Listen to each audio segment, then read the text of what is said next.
Well, welcome to Christ and Culture. My name is Jeff Short, and today we're going to be talking about the coronavirus. Of course, how can we not talk about the coronavirus? That's the only thing that anybody is ever talking about these days. And we're going to be talking about it in respect to Darwinism. Now, Darwinism, or the theory of evolution, natural selection, is something that you've heard about in the news in respect to this coronavirus. And Dr. James White of Alpha and Omega Ministries, a internet broadcaster, has really done some excellent thinking on this subject. And he is discussing these kind of things. And I would like to share a clip of what he talked about a couple days ago. And then we want to comment on that at certain points, so that we can jump in and make some commentary, because this has a lot to do with the attitude of how we respond to the coronavirus. And Dr. James White is going to argue that if you're a true Darwinist, if you truly understand and grasp the theory of evolution and you really believe it, you are going to look at this coronavirus a lot different than you would, say, if you're a Christian and you're trying to understand what's happening in the world today. Because if you're a true Darwinist, you're going to say, hey, what is wrong with what is taking place here in the coronavirus? This is natural selection working itself out, and there is no right, there's no wrong, there's no good, there's no bad, there's just nature, and nature trying to push its genetic code into the future. So let's jump right in and look at what Dr. James White is saying. And we're going to transition over there right now, and we're going to hear this commentary that he gives. What I wanted to do here at the beginning, very quickly, was to point something out. And that was when we think about COVID-19, this is sort of in regards to the debate that's still scheduled on morals and God. From an evolutionary perspective, now, just really quickly, I was a biology major at a Christian college, but I was the only creationist in the biology department. All my professors were minimally theistic evolutionists.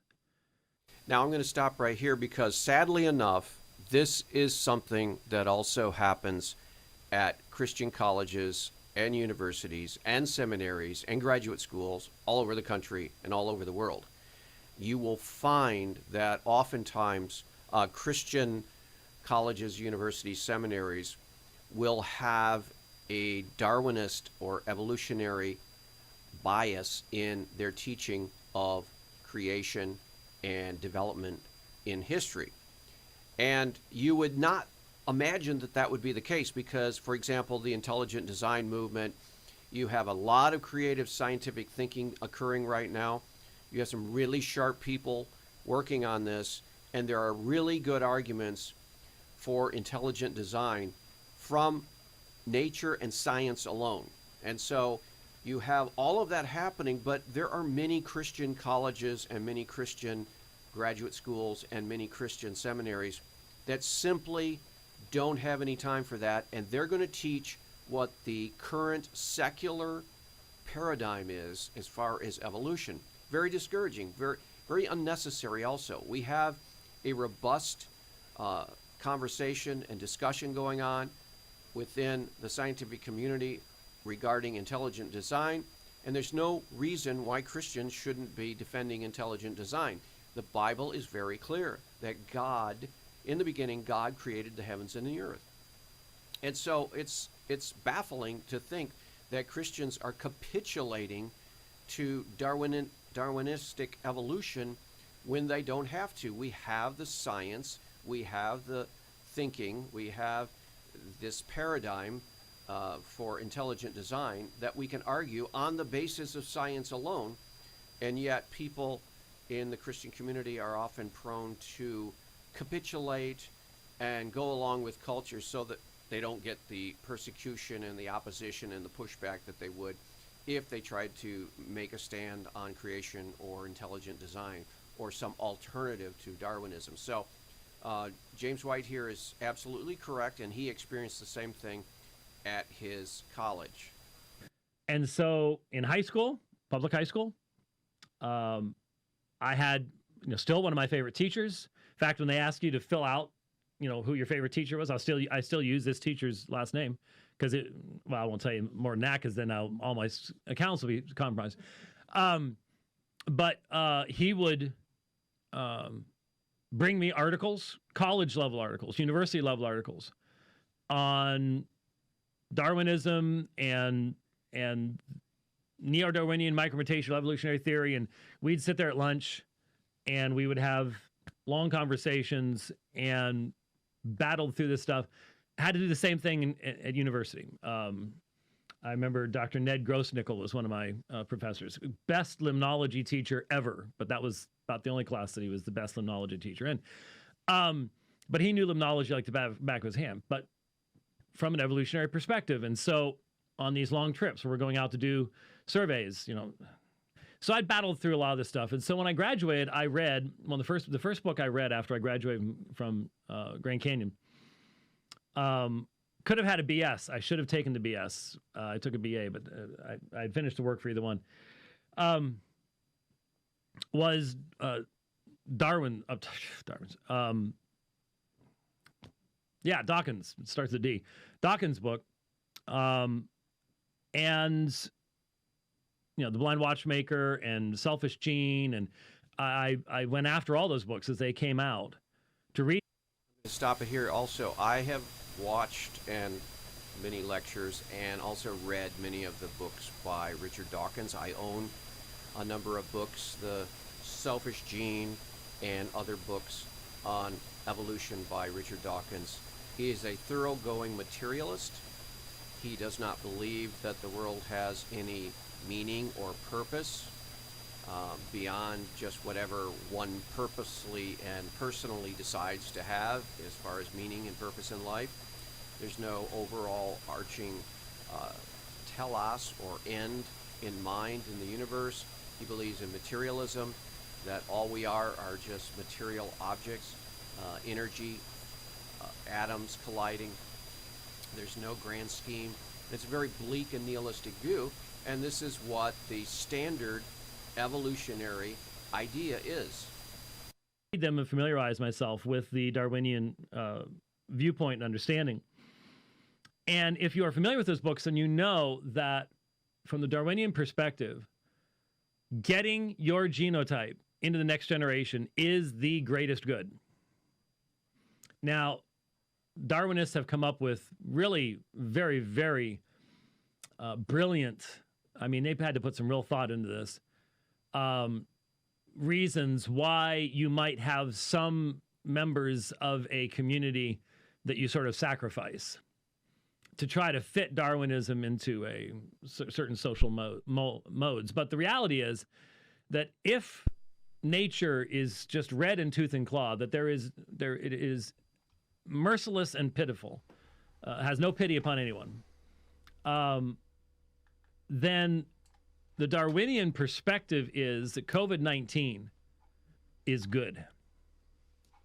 COVID-19's one of the greatest things that I think man has ever designed, because I think it was. Okay, so let me give you a reference here as to what he's talking about. Dr. James White is suggesting that perhaps the COVID-19, the coronavirus, was genetically engineered in a laboratory in China. Now, he's not the only one that has put forth this hypothesis. He is someone who has probably thought about this a little bit and heard some rumors and whispers coming out of China and other places about the possibility that this was a manufactured bioweapon. Well, I don't know if there is any actual hardcore evidence that would suggest that the coronavirus is something that was created in a laboratory. by Chinese scientists or some scientists. I don't know if there's any actual evidence to that effect, but it is interesting to think about the possibility. We know that China is perfectly willing to kill millions and millions of its own citizens. We saw that with Mao Zedong. We saw that with the Chinese Cultural Revolution of the last 50 years. We've seen China's willingness to basically destroy, kill, murder millions and millions of its own people. So it's not past the Chinese communist government. They're atheist. The only morality they have is basically whatever they decide is good, and whatever they decide is bad. Whatever is best for the people, it's always for the people. But then the elite decide what is best for the people. So there's no objective standard of morality. So there's nothing that would stop them morally from doing something like this. But you have to also think about economically. For many, many decades in China's past history, just recent history, millions of people have starved to death in China. You have to consider right now there are 1.3 billion people in China. And the reason why often these diseases come out of China is because the people eat anything that crawls and is alive. So they're eating things that most Westerners would throw up and never consider putting on their plate. They're eating eels, they're eating snakes, they're eating bats, they're eating rats, they're eating dogs, anything that is alive that has any nutritional value, and a lot of things that don't have anything nutritional value. They'll eat anything if you're starving. And so they have a lot of starvation, they have limited resources, and a lot of people, and it is not beyond the pale of belief to believe that China would engineer a bioweapon that would target the aged and the weak and the infirm, because these are the people that are not productive, so-called, and from a coldly, cruelly objective standpoint, these are the people that the Chinese government would just as soon see gone. And the more productive workers and the people that can actually produce China's economy and so forth, those are the ones that they'd like to see around, and not so many older people and not so many weak and infirmed. And so from a cruel Darwinian standpoint, if you're going to talk about that, the theory is not so far-fetched. But again, this is way beyond the evidence. We don't have any evidence that they actually did manufacture a bioweapon. But I wouldn't be surprised if we don't see some kind of biogenetic engineering weapon in the near future. This might have been a case, but it's very highly speculative. And James White is going to mention it here one time, and then he drops it because, again, he knows that it's highly speculative. But that doesn't take away from his point about the Darwinian perspective on this coronavirus. Why? Look what it does. Who does it kill? And who doesn't it kill? Doesn't even seem to affect kids. Just, they're like, okay, that was done. And that's it. So it doesn't kill the members of the population that can reproduce. Who does it kill? The weak. It's natural selection as a virus. It is a natural selection virus. So it kills the elderly, who are, from a Darwinian perspective, a drain upon society and a drain upon the population. They've already fulfilled their purpose from the Darwinian perspective. I mean, that's really what was behind, was it Ryan's run? Logan's run. Was that the one where at 20, they went up in this thing at 25 years of age and poof? Okay. That was a long time ago, man. Yeah. Anyway, well, 25 was a long time ago for you and me, but the movie was even longer than 25 years ago. But that's the same thinking, is that from a Darwinian perspective, once you've had your kids and invested yourself in raising them, and they're ready to have kids, you should just be done away with. You're a drain. You're worthless.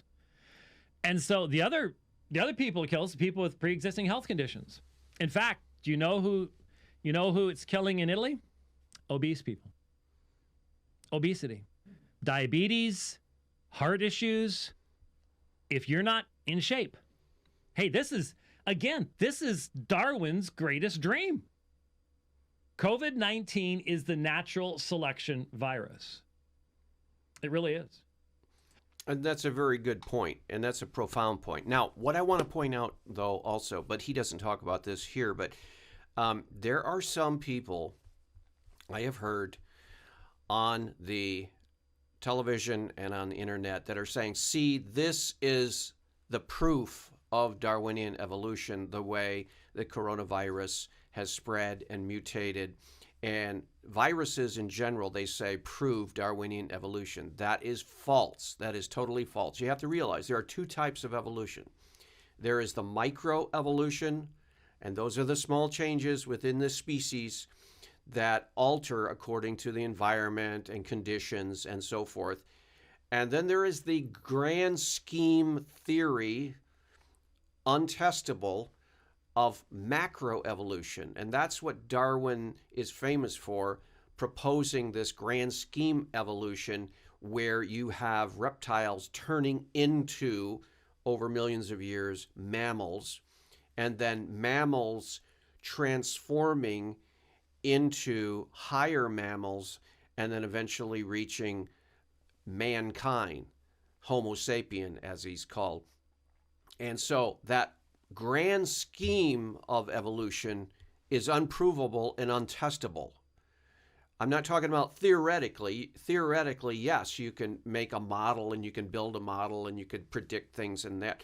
But as far as science, hard science, in the laboratory, verifiable, in the real world, the macroevolutionary theory is untestable. No one has created a creature that started off with ancestors and then through macroevolution was transformed into a different creature of a different kind. And so, but you do have the microevolution taking place, and that's Christians and theists of all types, Bible-believing Christians can totally embrace this microevolutionary science because this is verifiable. We know that there are evolutionary actions taking place in organisms like a virus, and the virus can mutate and become a different type of virus. But they don't transform into some other kind of living thing or creature. And there is a debate whether a virus actually is a living thing. It's different from a living thing in some respects, but it's also similar in other respects. But the fact that things develop and change over time, that's microevolution. The theory that says things change into things of a totally different type, that's macroevolution. That's not verifiable, but the micro is verifiable. And so from a Darwinian perspective, and what else does the world have to offer? I understand that in Western culture today, it's all based on feelings, and that the vast majority of my fellow citizens have no earthly idea what Richard Dawkins actually believes. And even though they saw recently, remember, what was it, 2 months ago?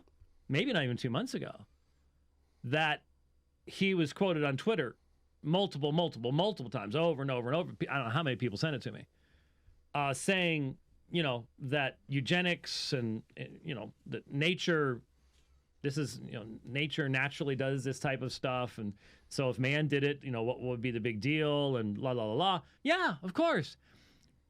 I realize that in our society right now, it's all emotional stuff, And so talking about Darwinism this way and saying, hey, COVID-19 is the perfect Darwinian natural selection virus.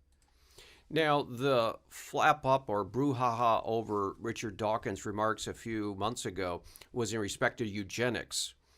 And if you recall, in the early 20th century, there was a eugenics movement. Margaret Sanger and people like that, the founder of Planned Parenthood, was right there with the eugenics movement. Now, eugenics means means good, and genics, genes, so good genes. And the goal of the eugenics movement was to purify the human race. So what you do is you sterilize people who are deformed, weak, less than perfect. She was interested in sterilizing black people, and she was racist in that regard, and all kinds of terrible things. The Nazis did this in their experimentation during World War II. The eugenics movement. Well, we have a sort of a eugenics movement today in respect to abortion. We have people who are taking the lives of the most vulnerable human beings, the babies in the wombs, at the beginning of life. And then you also have on the other side of life, the older people are now being euthanized. And right now it's called the right to die, or the euthanasia movement, Jack Kevorkian, and doctor-assisted, physician-assisted suicide, and that kind of movement. Now, the problem with that is, and there are problems with euthanasia just like there are problems with abortion, is that once you begin to legalize euthanasia, then there is pressure put on the older people by secular governments to get out of the way and to just go ahead and die.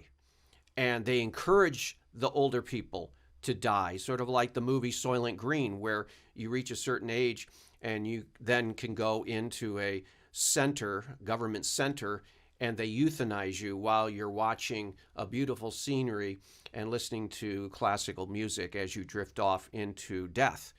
And that's what's the pressure will come to bear on older people and people who are sick, because again, this ruthless survival of the fittest mentality says you need to get out of the way and give younger people, the more productive members of society, the opportunity to thrive, because you're actually holding back the human race.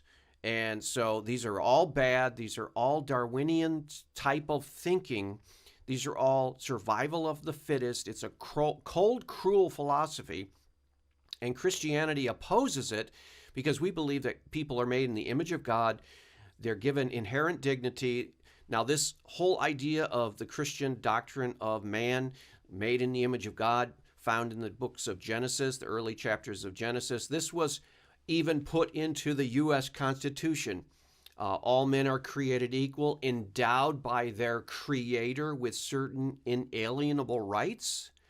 So where do those inalienable rights come from? Well, they come from the Creator. It doesn't matter if you're young, the youngest person, the baby in the womb. It doesn't matter if you're old, the oldest person.